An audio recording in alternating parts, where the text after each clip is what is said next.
My mother grew up in a small mill town in North Carolina, Henderson, North Carolina, during the Depression. She had the opportunity to go to Blackstone College, and her first job, believe it or not, out of college was working for U.S. Army Intelligence in the U.S. Embassy in New Delhi, right before partition of India in 1947. She then came back to the States, raised two very challenging boys as a single parent, and then she had the travel bug, so she decided to join the Foreign Service again and spent the next 23 years serving in embassies mostly throughout Southern Asia. You know, obviously she was a woman ahead of her time, an adventurer, and certainly a handful at times. But she loved to paint, and one of the things she did in Pakistan, which was pretty remarkable, was she would pack up her paints and her little Volkswagen and drive out into the villages, and then she would sell the paintings and give the money to charities serving the local people in Pakistan.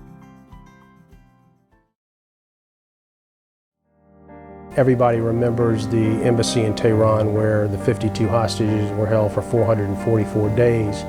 But what was forgotten in that was about 3 weeks after the Tehran incident, 20,000 rioters attacked the embassy in Islamabad, and one Marine guard who was trying to protect them. There were only 8 Marines on station against 20,000, so it wasn't much of a fight.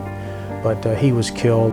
The Marines went up on the roof, popped open the roof vents and took them out, took all 100 of them out, and they got home safely, and she flew home to the States, arrived at Dulles Airport. Pat and I went to meet her, and she had only the clothes on her back, no passport, no pocketbook, was the first one to volunteer to go back, and went back shortly thereafter.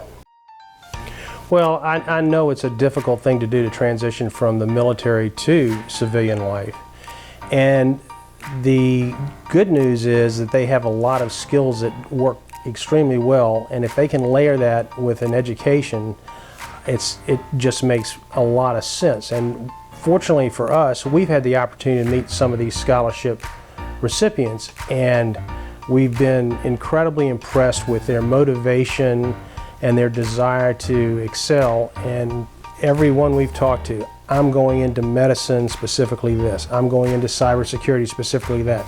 So they have a mission, they're focused, and it's great to see that. And layering the Reynolds experience on top of their military experience gives them, I think, the necessary tools to succeed, and all of them, trust me, all of them will succeed for sure.